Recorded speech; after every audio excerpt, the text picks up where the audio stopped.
As-tu déjà ressenti que quelque chose en toi était en train de changer, que tu ne voyais plus le monde de la même manière, que certaines choses qui t'importaient autrefois semblent désormais insignifiantes?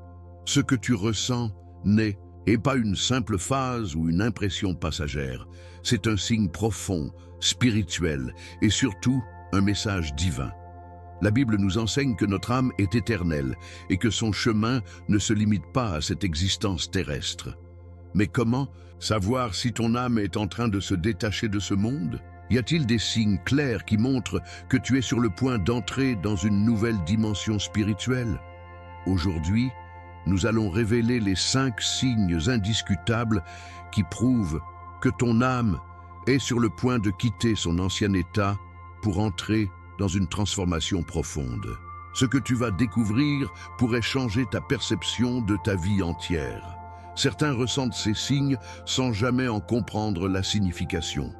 Ne fais pas cette erreur. Ce que tu es sur le point d'apprendre va te donner une clarté absolue sur ce que tu traverses en ce moment. Reste bien jusqu'à la fin, car chaque signe est essentiel pour comprendre ton cheminement spirituel. Et surtout, ne garde pas cela pour toi. Partage cette vidéo avec quelqu'un qui ressent la même chose que toi. Peut-être que cette révélation est exactement ce dont il ou elle a besoin en ce moment. Et si tu crois en Dieu et en la puissance de la foi, abonne-toi à cette chaîne dès maintenant, active les notifications et prépare-toi, car ce que tu vas entendre aujourd'hui pourrait changer ta destinée spirituelle. Il arrive un moment dans la vie où l'on commence à percevoir le monde d'une manière différente. Les couleurs semblent plus vives, les sons plus profonds, et même les battements du cœur d'un être cher résonnent d'une manière qu'on n'avait jamais remarquée auparavant. Cette sensibilité accrue n'est pas une simple illusion, mais un signe clair que quelque chose de profond se produit en toi. La Bible nous rappelle que ceux qui ont des yeux pour voir verront. Matthieu 13:16. C'est Dieu qui ouvre tes sens spirituels pour que tu sois plus réceptif à sa présence et à son œuvre. Jésus-Christ nous a montré que la foi n'est pas seulement un concept intellectuel, mais une expérience vivante où chaque détail de la création révèle la grandeur divine. Ce réveil spirituel est le premier signe que ton âme est en train de se détacher des préoccupations terrestres et d'entrer dans une nouvelle dimension de perception. Et puis, il y a cette intuition inexplicable, cette petite voix intérieure qui te guide, qui te prévient, qui t'oriente. Ce n'est pas du hasard ni un simple instinct, c'est l'Esprit de Dieu qui commence à parler plus clairement à ton cœur. Comme Samuel, qui ne comprenait pas d'abord que c'était Dieu qui l'appelait dans la nuit, 1 Samuel 3, 8, 10. Tu peux ressentir cette connexion grandissante sans forcément la comprendre immédiatement. Mais lorsque tu t'ouvres à cette perception, tu réalises que rien n'est fortuit. Chaque moment, chaque rencontre, chaque parole semble orchestrée par une main divine. Ton âme commence à voir au-delà des apparences, et cette transformation marque un tournant dans ton chemin spirituel. Tu remarques aussi que certaines choses que tu ignorais auparavant deviennent impossibles à négliger. L'injustice te touche plus profondément. La souffrance des autres éveille en toi une compassion sincère. Ton cœur est plus sensible, non seulement aux émotions humaines, mais aussi aux énergies qui t'entourent. Tu ressens la paix dans certains lieux et un malaise inexplicable dans d'autres. Il se peut même que tu sois attiré par la nature, comme jamais auparavant, trouvant dans la création un reflet de la présence divine. Ce n'est pas une coïncidence. Job 12, 7, 9 nous dit « Interroge donc les bêtes, elles t'instruiront. Les oiseaux du ciel, ils te l'apprendront. Tout ce qui t'entoure devient un témoignage vivant de la gloire de Dieu. Mais ce cheminement ne vient pas sans ses défis. Ceux qui ne vivent pas ce réveil peuvent ne pas comprendre ce que tu ressens. Certains peuvent te traiter de rêveur, d'exagéré ou même te mettre à l'écart. Pourtant, rappelle-toi que même Jésus a été rejeté par ceux qui ne pouvaient pas comprendre sa mission. Jean 1, 11. Ce réveil de perception ne signifie pas que tu es étrange ou isolé, mais plutôt que tu es en train de te reconnecter à ta véritable nature spirituelle. Tu es en train d'ouvrir ton âme à une réalité bien plus vaste que ce que ce monde physique peut offrir. Et ce n'est que le commencement. Ce premier signe annonce une transformation encore plus profonde. Ton âme ne cherche plus à s'attacher aux illusions de ce monde, mais à retrouver ce qui est essentiel.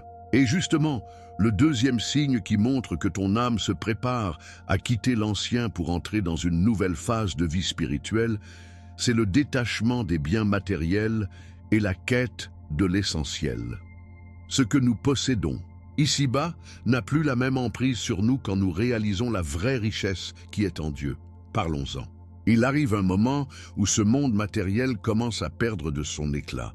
Ce qui autrefois semblait essentiel, la quête du succès, l'accumulation de biens, la reconnaissance des autres, devient soudainement vide de sens. Ce n'est pas une perte, mais un éveil. Jésus lui-même nous a prévenus. Ne vous amassez pas des trésors sur la terre, où la teigne et la rouille détruisent, et où les voleurs percent et dérobent. Matthieu 6, 19. Ce détachement du matériel n'est pas un rejet des bénédictions que Dieu nous accorde, mais une prise de conscience que ces choses ne définissent ni notre valeur, ni notre destinée éternelle. L'âme, lorsqu'elle s'élève, cherche ce qui a une signification plus profonde, ce qui nourrit l'esprit plutôt que l'ego. Tu remarques peut-être que l'envie de posséder s'estompe, remplacée par une soif d'expérience spirituelle et d'authenticité.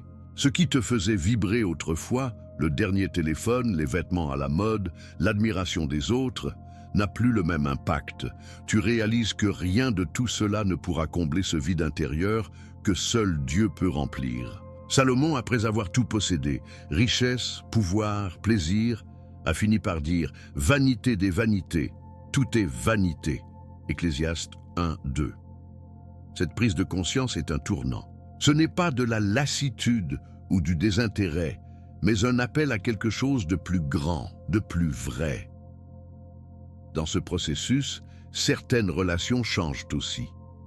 Des personnes avec qui tu partageais des intérêts matériels peuvent commencer à s'éloigner, tandis que d'autres, animés par une quête similaire, entrent dans ta vie. Ce qui t'attire désormais, ce sont des échanges profonds, des discussions qui nourrissent ton âme, des connexions basées sur la foi plutôt que sur l'apparence. Comme Jésus l'a dit à Marthe lorsqu'elle était préoccupée par les tâches matérielles alors que Marie écoutait sa parole. Marie a choisi la bonne part qui ne lui sera point ôtée. Luc 10, 42. Il est naturel que certaines priorités changent lorsque l'âme se prépare à entrer dans une nouvelle saison de transformation. Ce détachement s'accompagne aussi d'une simplification de la vie. Moins de distractions, moins de possessions. Inutile, moins d'attachements superflus. Ton cœur aspire à l'essentiel, à ce qui nourrit réellement l'esprit, la prière, la méditation sur la parole de Dieu, le service aux autres. Tu commences à comprendre ce que Jésus voulait dire lorsqu'il disait « Cherchez d'abord le royaume et la justice de Dieu, et tout cela vous sera donné en plus. » Matthieu 6, 33. Ce n'est pas une perte, c'est une libération. Tu ne te définis plus par ce que tu possèdes, mais par la relation que tu construis avec Dieu, et ce changement intérieur amène une autre réalité fascinante, l'éveil aux signes et aux synchronicités divines. Lorsque l'âme se détache de l'inutile, elle devient plus réceptive à ce que Dieu lui communique à travers les événements et les rencontres. Des coïncidences troublantes, des chiffres récurrents, des messages qui semblent tomber au bon moment, ce n'est pas du hasard mais une orchestration divine. Parlons-en. As-tu déjà vécu ces moments où tout semble s'aligner d'une manière presque irréelle? Comme si l'univers te murmurait quelque chose, comme si Dieu déposait devant toi des indices subtils pour te guider sur ton chemin? Ces signes, ces synchronicités ne sont pas de simples coïncidences. Ils sont la preuve que ton âme s'accorde à une réalité spirituelle plus vaste. La Bible nous montre que Dieu parle souvent à travers des signes. Il y a un temps pour tout, un temps pour toute chose sous les cieux. Ecclésiaste 3, 1. Ces synchronicités sont là pour te rappeler que tu es sur la bonne voie. que ton âme est en train de s'élever vers un plan supérieur, plus en phase avec la volonté divine. Peut-être as-tu remarqué que certains nombres apparaissent 100, 16 dans ta vie, 11, 11, 333, 444. Ce phénomène n'est pas anodin. Dans la Bible, les nombres ont toujours eu une signification spirituelle. Le chiffre 3, par exemple, symbolise la Trinité, Père, Fils et Saint-Esprit. Le chiffre 4 évoque les fondations du monde créées par Dieu. Lorsque ces chiffres reviennent, encore et encore, c'est comme si Dieu tentait d'attirer ton attention. Moïse a vu un buisson ardent. Gédéon a reçu des signes répétés avant d'accepter sa mission. Juges 6, 36, 40. Et même Daniel a interprété des visions envoyées par Dieu. Ces synchronicités sont un langage divin que ton âme commence à décoder. Tu as peut-être aussi vécu ces rencontres inattendues qui changent ta vie. Une personne qui surgit au moment où tu en avais le plus besoin, une conversation qui éclaire une question qui te tourmentait, une parole qui tombe comme une réponse parfaite à ta prière. Ce ne sont pas des hasards. La Bible nous enseigne que Dieu place les bonnes personnes sur notre route au moment exact où nous devons les rencontrer. L'homme réfléchit à son chemin, mais c'est l'Éternel qui dirige ses pas. Proverbe 16, 9. Lorsque ton âme se rapproche de sa mission, ces connexions divines deviennent de plus en plus fréquentes. Et puis, il y a ces moments où tu ressens une profonde certitude intérieure. Tu arrives quelque part et tu sais, sans savoir comment, que tu es exactement là où tu dois être. Tu prends une décision et juste après, tout se met en place d'une manière quasi miraculeuse. Ce sentiment de guidance divine, cette sensation d'être en phase avec quelque chose de plus grand que toi, c'est un signe que ton âme est en transformation. Jésus a dit « Mes brebis entendent ma voix, je les connais, et elles me suivent. » Jean 10, 27. Quand ton âme s'éveille, elle entend cette voix plus clairement et commence à la suivre avec confiance. Mais ces synchronicités ne sont qu'un prélude à un phénomène encore plus intense, l'intensification des expériences spirituelles et énergétiques. Lorsque l'âme s'élève, les ressentis deviennent plus puissants. Les émotions, les vibrations des lieux, la présence divine, tout devient plus perceptible. Et c'est exactement ce dont nous allons parler maintenant. As-tu déjà ressenti une énergie inexplicable en entrant dans un lieu, comme si l'atmosphère elle-même portait un message silencieux, un poids ou une paix que les mots ne peuvent décrire? Lorsque l'âme se prépare à une transformation profonde, la sensibilité spirituelle s'intensifie. Les vibrations des personnes, des objets, des environnements deviennent palpables. Ce n'est pas de l'imagination, mais une capacité que Dieu accorde à ceux qui s'ouvrent à sa présence. Dans la Bible, Élie aperçut la voix de Dieu non pas dans un vent violent ni dans un tremblement de terre, mais dans un murmure doux et subtil. 1 Roi 19, 11, 12. Quand ton âme s'éveille, elle devient plus réceptive à ces manifestations divines qui passent souvent inaperçues aux yeux du monde. Parfois, ce sont des frissons soudains, une chaleur inexplicable, des picotements sur la peau. D'autres fois, c'est un poids dans l'air, une sensation intense d'être entouré d'une présence invisible. Ce sont des signes que le spirituel touche le physique, que ton âme est en train de franchir un seuil. Dans la Bible, chaque rencontre avec Dieu ou ses anges déclenche des effets physiques intenses. Lorsque Daniel eut une vision céleste, il perdit ses forces et tomba sur son visage. Daniel 10, 8, 9.